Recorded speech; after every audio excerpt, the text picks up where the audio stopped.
Mesdames et messieurs, Bimoulé, bonsoir et bienvenue à tous. C'est le JDC, le journal du confinement, acte 7. Ça y est, l'école redémarre. Après 2 mois d'interruption des cours, les élèves des classes d'examen sont de retour dans leurs différents établissements. Masques, gel hydroalcoolique font également leur entrée. À quoi ressemble l'école en cette période de crise sanitaire de la Covid-19? Nous vous amenons dans la ville de Tchon pour un cas pratique. Une autre rentrée a eu lieu il n'y a pas longtemps, il s'agit de la rentrée des avions. Le Cameroun a renforcé son dispositif sanitaire pour accueillir son premier vol commercial devant les caméras des petites chaînes concurrentes qui se sont précipitées à l'aéroport. Pendant ce temps, la rédaction intelligente de Bimoulé TV a cherché à savoir comment est-ce que certains passagers de ce vol ont été accueillis. Reportage à suivre dans ce journal. Dans le chapitre des faits divers, nous parlons d'une amourette de lycée qui a failli tourner au drame. Un jeune homme de 17 ans et sa copine se sont livrés à un spectacle. À l'origine, une date de rapport sexuel non respectée. Ne manquez pas, vers la fin de ce journal, le reportage vif. Et cette question, est-il possible de boire sa bière avec le masque? Réponse en images. Mesdames et messieurs, c'est tout pour les titres. Bimoulé, bonsoir et bienvenue à tous. Ce programme vous est offert par Castelbière, le goût de la réussite. La reprise des cours est effective pour les élèves en classe d'examen, mais aussi pour ceux du supérieur. Vous vous demandez certainement à quoi ressemble l'ambiance dans les différents établissements en cette période de coronavirus. Nos équipes ont fait le tour pour vous. Nous vous amenons dans la ville de Tchon, où les enseignants qui prônent le respect des mesures barrières ont développé des stratégies, ont trouvé des astuces pour décongestionner l'environnement. Reportage, Béatrice Kazé, Samuel Ramzi, Lynn Verdier. Sandrine Nanga a retrouvé le sourire. L'enseignante fait partie de ceux qui ont accepté de donner cours pour cette reprise en pleine crise sanitaire. Ce matin, elle enseigne les CM2. Quand j'ai appris que le code devait recommencer, j'étais tellement contente. Le gros macabo qui avait dans mon cœur a tout fondu. Une seule fois. Donc l'idée de savoir que je devais retrouver mes enfants m'a donné la joie au cœur. En même temps, comme je suis MP, c'est-à-dire maîtresse de parents, si je ne viens pas, les 15 000 que je simplifie à la fin du mois, là, je vais faire comment? Donc aujourd'hui, comme j'ai l'occasion de passer à la télévision, je veux supplier le ministre. Monsieur le ministre, pardon. Ça fait 12 ans que j'ai eu mon CAPIEM. J'ai fini les niais, j'avais mention très bien. Premier de ma promotion. Et jusqu'à aujourd'hui, on ne m'a jamais recruté. Donc, si vous pouvez remarquer mon visage et aller me recruter, ça serait bien. Parce que chaque année, quand on lance les concours de recrutement, je dépose aussi ma candidature. Donc, en revenant sur notre sujet, je suis contente de retrouver mes enfants. Donc, je vais donner ma leçon tout à l'heure. Nous l'avons observé en pleine séance. Le moins que l'on puisse dire, c'est que l'acclimatation semble être compliquée. Le bâton que vous voyez ici, ce n'est pas pour taper mes enfants. Non, non, non. C'est pour mesurer le périmètre de sécurité comme le gouvernement l'a dit. Donc, chaque élève doit être à une place bien précise. Le plus difficile cependant reste la distance de sécurité observée entre les enfants pendant la récréation. Dans cette école, le directeur Ada Akenji a eu une idée de génie. Alors, quelles sont les mesures que nous avons prises? À notre niveau, on se bat et on n'a pas besoin de quoi que ce soit. Je vous ai montré tout à l'heure que nos arbres ont une distanciation naturelle d'1,5 mètre. Ce ne sont pas les petits enfants comme ça qui vont nous dépasser. Alors, qu'est-ce qu'on fait au niveau de notre établissement? La première mesure, c'est que chacun a un bic. Ma collègue a un bic. Voilà son bic. Moi, j'ai un bic. Les autres enseignants ont un bic. Le bic, c'est quoi? Moi, je suis un directeur qui ne dort pas. J'ai dit que qu'est-ce que je peux faire? Le bic, c'est le bâton d'initiation à la distanciation. Donc, c'est un bâton que... C'est un outil de travail que j'ai donné à chaque personnel de mon école primaire. Donc quand vous entrez là, chacun a son bit. Voilà ma collègue, voilà son bit. Voici le bit du directeur, bâton d'initiation à la distanciation. Alors qu'est-ce qu'on s'est dit? Qu'est-ce qu'on s'est dit de façon normale? On s'est dit que si chaque enseignant lance son bit comme ça, le bâton d'initiation à la distanciation, ça va atterrir ici. Si un élève reste ici, un élève reste ici, un autre élève reste ici. Quand celui-ci est ici, cher collègue, tu peux m'appeler les élèves du moins 2 là. Voilà, reste ici. Toi, viens. Reste ici. Voilà. Donc, quand un élève ici, l'autre est ici, voilà, il y a la distanciation d'1,5 mètre. Donc, pour que les deux ne se collent pas, quand je dis pip, celui-ci saute. Tu as compris? Bip! Voilà, il a sauté, il est parti. Ça veut dire que maintenant la place c'est pour celui-ci, et ainsi de suite pour le long rang. Il en est de même quand ils sont en train de pisser. Si quelqu'un est ici en train de pisser, parce qu'on calcule quand le dernier pipi veut déjà sortir, on connaît quand le dernier pipi de l'enfant veut déjà sortir. Quand le dernier goutte veut sortir, on demande à celui-ci de sauter et de caler en l'air. Il saute, il cale en l'air, il attend. Donc il attend ici en l'air. Pendant qu'il est en train d'attendre en l'air, celui-ci finit son pipi. Dès que celui-ci finit son pipi, il est parti et celui-ci atterrit en pissant. Ou bien saute un peu, tu cales en l'air. Saute, tu cales en l'air. Saute, cale en l'air, reste ici. Saute, tu cales en l'air. Bon, va en place, on va faire ça après. Maintenant, la troisième mesure de distanciation qu'on a prise est dans mon bureau. Vous pouvez venir au niveau de la direction. Collègues, allons à la direction là. J'ai toujours dit, au Japon, quand il y a le tsunami lundi, le lendemain mardi, on enseigne le tsunami aux enfants. Et moi, c'est parce qu'on est au village qu'on croit que nous, on n'a pas les idées. Je suis un directeur qui réfléchit, je ne dors pas. Donc, j'ai dit que j'ai brûlé tous les papiers qui étaient dans mon bureau. J'ai saccagé mon bureau pour construire les plantes, pour planter l'Artemisia annua, pour soigner la Covid-19. Ça, c'est l'Artemisia annua. Donc, si quelqu'un sait qu'il avait son dossier dans mon bureau, qu'il sache que c'est déjà d'office perdu, c'est égaré. Parce que je me suis adapté à la circonstance. Donc, entre chers collègues, donc, elle peut témoigner, la collègue peut témoigner. Chaque matin, quand j'arrive, je boue les feuilles d'Artemisia annua et on boit. C'est pour dire que j'ai pris les circonstances telles que c'est venu. Et j'invite tous les directeurs qui dorment. Changez vos bureaux. Le bureau n'est pas fait pour être en papier. Il faut des plantes. Oui, il faut des plantes qui permettent de développer. C'est pas ça, collègue. Voilà, elle valide l'opinion. Nous avons observé que pour les adultes, la distanciation sociale qui est vécue comme un jeu par les gamins prend une toute autre forme. Monsieur le directeur essaie depuis ce matin de se rapprocher de Madame Nanga. Ce n'est pas que je fais comme s'il n'y a pas d'obstacle. Moi aussi, le corona m'a apporté des obstacles. Tu peux un peu nous laisser, chers collègues. Surveille les élèves au coin de la, s'il te plaît. Voilà. Voilà. Ce problème de distanciation sociale là, ça fait de telle en sorte que je ne parviens pas. Vous savez, quand on est dans un espace, on a toujours besoin de dialoguer avec ses collègues. Et l'enseignante qui était ici, vraiment, avant le confinement, on avait déjà entamé un processus. Donc on devait peut-être se rencontrer dans un moment intime. Voilà que la distanciation a fait que je ne peux même plus la toucher. Je suis obligé d'utiliser mon bic. Chaque fois que je viens à côté d'elle, on est obligé de se séparer. Donc ça, c'est un effet néfaste du corona. Donc l'État doit voir dans quelle mesure dire que certaines personnes peuvent quand même se rencontrer dans une circonstance précise. Parce que la collègue que vous voyez là, je peine, je souffre. Une chose est sûre, dans les établissements, il y aura un avant et un après Covid-19. Voilà, c'est comme ça que nos journées se passent. Donc j'espère que le ministre m'a remarqué.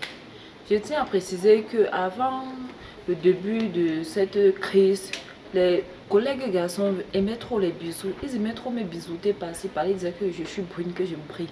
Mais depuis que ça a commencé, ils ne me disent même plus bonjour. En tout cas, moi je les salue.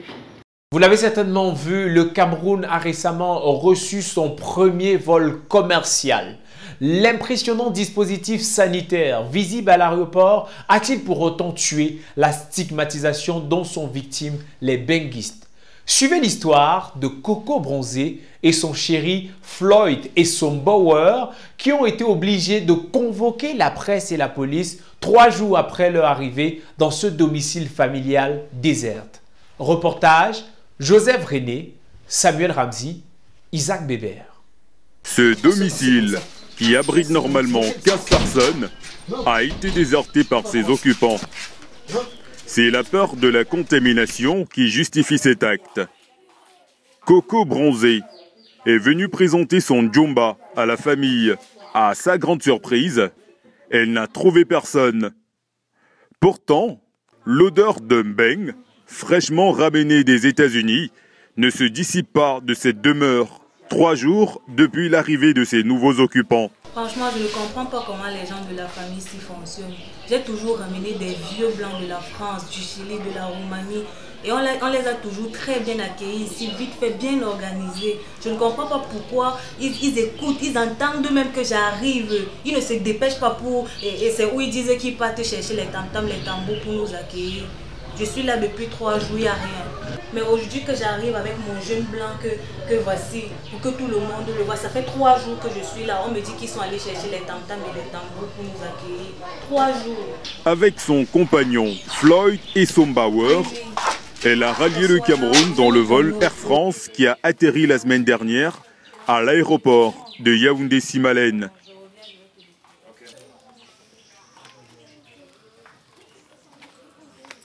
Oui, c'est un très beau pays. I love it. Cameroon, I love this country. C'est vrai, j'ai pas encore vu un membre de ma belle famille, mais ma coco chérie m'a dit qu'ils sont allés chercher des tam-tam and, how do we say it, des balafons, just to invite me, you know. I'm coming from Manhattan, you know. I got dollars, baby. You know what I'm saying? Jusqu'ici, Floyd Esombauer ignore que sa belle famille l'évite. Alertés par la présence des médias dans leur camp, les propriétaires des lieux ont débarqué en conservant néanmoins une confortable distance de sécurité. Tu ne nous auras pas. Comment tu parles, hein? Depuis quand tu arrives au Cameroun sans prévenir? Depuis quand? Le jour où tu sais que tu as une cargaison de maladies, que tu veux venir laisser à la famille, c'est là où tu arrives. Hey, what's going on? What's going on? What's going on? Toi, tu es qui? Mambo. Eh, pardon, distanciation, pardon, reste à distance. Calm down, Mambo. Calm down, quoi? What's the problem? Il dit que vraiment, Coco. Il parle le patron. Coco.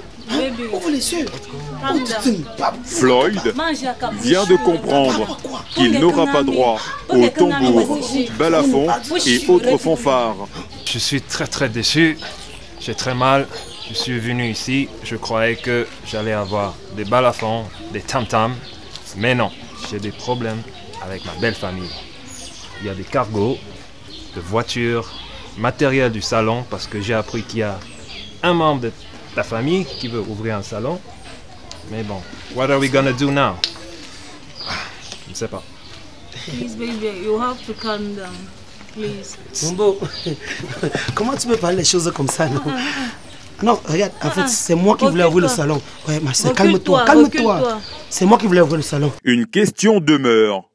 Floyd Esombauer va-t-il partager tout ce qu'il a ramené des États-Unis, malgré un accueil étonnamment distant? 2 plane tickets to Manhattan, Yaoundé, Manhattan, for tomorrow.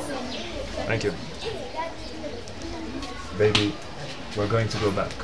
Why, baby?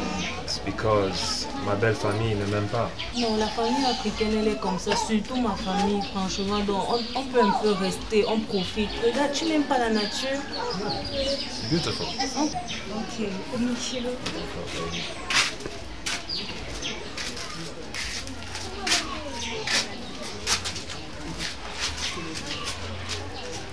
Mambo, vraiment, je m'excuse. Excuse-moi.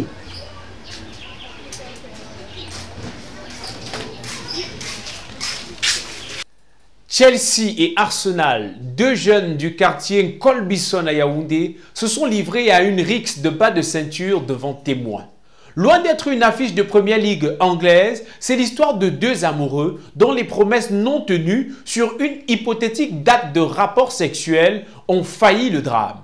Reportage, Ebingbargui Sengforien, Samuel Ramsey, Émilienne Épicurienne. Personne ne sait que tu m'as déjà quitté pour elle. Quand vous venez me voir, il a mis la main sur moi.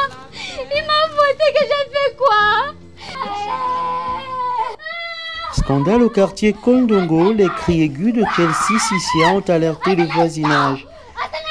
Qu'est-ce qui peut donc expliquer cette hystérie qui s'est emparée de Chelsea, une jeune fille star de ce sous-quartier? Ça fait 4 ans de temps qu'elle fait que pleurer. Quand on demande c'est quoi le problème, elle fait que doigter la porte. Et comme c'est la porte et la chambre du chef de camp, là, personne n'a le courage d'aller cogner. Après avoir repris son souffle, la jeune dame se confie. On avait dit qu'on va faire après le bac. Ça fait 3 ans que Arsenal de guerre est derrière moi. En seconde, on a fait Mimi 3 fois. En première, c'était 7 fois. Nous sommes en terminale A4 espagnol. On a même déjà mort 9 fois comme ça. C'est vrai que je lui avais promis que après le bac, la dernière épreuve du soir, on va faire, mais depuis, il ne fait que me dire que nous sommes déjà le 2 juin, que le bac devait finir aujourd'hui. C'est comme ça qu'on rentre des coups, il me dit que suis moi, on part à la maison. Moi, je sais que c'est ici que nous on moque souvent, mais c'est elle aussi suivi. J'arrive ici à Sénat comme ma soeur, il dit qu'il veut faire, alors qu'on n'a même pas encore composé le bac. Maintenant, il me faut. Que s'est-il donc passé dans cette chambre qui justifierait l'attitude de défiance de ce jeune homme? Appelé à la rescousse par le voisinage, le prophète Melchior, homme de Dieu aspirant et conseiller du quartier, a sa petite idée sur ce qui pourrait clocher. Ce sont des petites situations au quartier. En réalité, moi, je suis le grand frère du quartier, dont les petits-enfants du quartier, là, moi, je les connais très très bien. Oui, je les maîtrise. Moi, je passais juste, j'ai croisé cette petite fille. Bon, comme j'ai aussi peur du Covid-19, nous sommes en période, hein, j'ai quand même pris une feuille pour me protéger. Donc, c'est un peu ça. Mais je comprends sa situation. C'est une petite fille, elle doit avoir des petits démons en elle. Moi, je suis dans la lancée à être un futur pasteur, donc j'ai vu ça venir de loin. Tu vas faire tes machines, on va même commencer à me regarder un genre comme si j'étais une sorcière. Moi, je pleure parce qu'il est resté avec mon caleçon. Outré, le grand conseiller va décider de plaider la cause de Chelsea face à un arsenal de guerre visiblement aveuglé et assoiffé de sexe qui a l'intention de conserver le sous-vêtement de la petite Chelsea comme lot de consolation. Go d'abord un peu chez vous, pardon. Calme-toi, calme-toi. Go d'abord un peu chez vous. Calme-toi, ça va. Oui, seulement ces choses. Go chez vous. Viens prendre. Comme c'est t'as pas de renfort là-bas, c'est ça. Viens prendre tes choses. Bon, tout ce qu'elle vous raconte là, ça la regarde. Je dis que tout ce que tu dis aux gens là, ça te regarde toi et les gens. Lui qui vient mettre sa bouche là-dedans là. Lui quand il a le problème avec sa femme, moi il met ma bouche dedans. Moi c'est un truc, hein. Nous sommes le 2 juin. On est en relation depuis secondes. Moi normalement je ne sors pas avec les filles amoureuses. Ça c'est pas mes choses. Je sors avec les filles courageuses. Moi j'ai accepté de sortir avec elle. Chaque fois qu'elle demandait mes choses, elle me disait toujours oh après le bac, après le bac.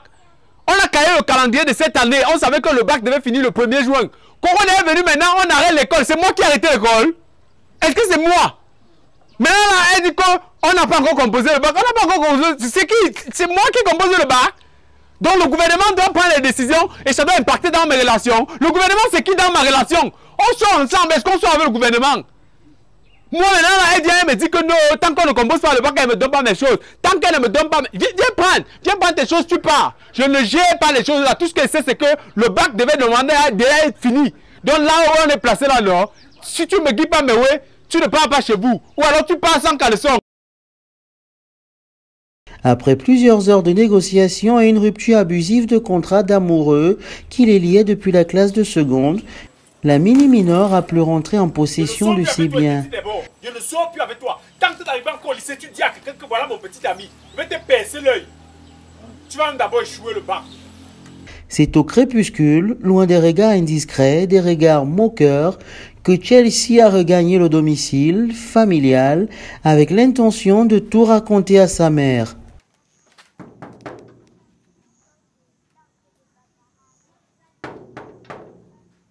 Maman, c'est moi.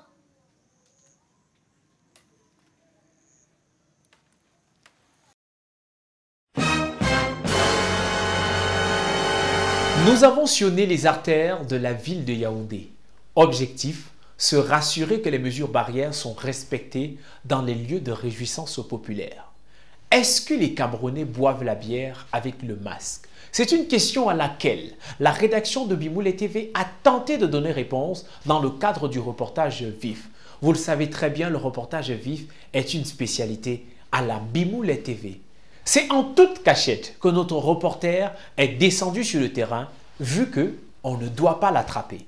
Regardons plutôt. Tu es sûr que les buveurs là vont nous laisser leur filmer? C'est mieux qu'on reste dans la voiture, on fait le reportage vite ici. Ah ouais. Lance. Okay, lance déjà ici. C'est bon, ouais. Mesdames et messieurs, fidèles téléspectateurs de Biboulé TV, bienvenue au reportage vif.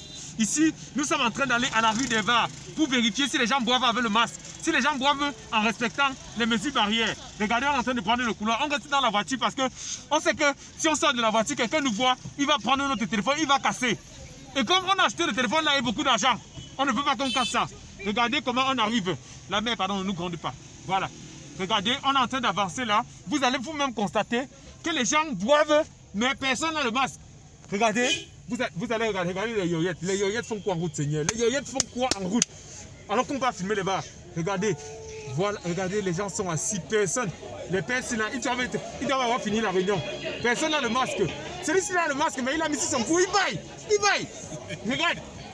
Regarde les gens ici là. Regarde la messe là. Elle ne rentre pas à la maison. Pourquoi? Regardez les gens. Personne ne boit avec le masque. Chers téléspectateurs, vous l'aurez constaté, le corona ne passe pas par la bière apparemment. Parce que quand les gens veulent boire la bière, ils ne mettent pas le masque. Rendez-vous la semaine prochaine pour un autre reportage vif. Nous allons nous questionner sur une autre question importante dont la réponse peut changer le monde. Biboulé TV, bonsoir. Ouf, on a failli, mince. Le patron là nous regardait déjà. Il nous regardait, il allait arracher le téléphone, mon frère. Il avait peur. Nous vous recommandons fortement de respecter les mesures barrières dans les bars. Merci beaucoup pour la rapidité et la vivacité de ce reporter, toujours dans le petit véhicule. Merci de nous avoir... Ils ont coupé. Mince. Aïe. Ils ont encore de la lumière. Ah, t'inquiète, les gars, ils vont remettre. Ça n'est pas souvent long comme ça. Depuis là, vous avez fini à quel moment je suis fatigué de me couper? Attends, on va faire ça avec le lumière du téléphone. Fly, pardon, sors un peu ton téléphone là, tu allumes un peu. J'espère que tu as une... Pardon, essayons de faire alors, on essaie de la libérer. Ouais. Mesdames et messieurs, nous nous excusons pour ce désagrément. Nous vous disons merci de nous avoir suivis. C'est tout pour cette 7e édition du Journal du Confinement. Rendez-vous la semaine prochaine, mais restez en compagnie de nos programmes sur Biboulé TV. C'est bon, non? Ah, le sel n'a pas encore suffi. Quel sel? Ne nous garde pas le cuit. Le cuit est bon sans sel. Bref, que ce soit avec sel ou sans sel, il y a le légume. Je n'aime pas les trucs que tu vas faire le cuit aux gens sans légumes. Je n'aime pas les faux trucs.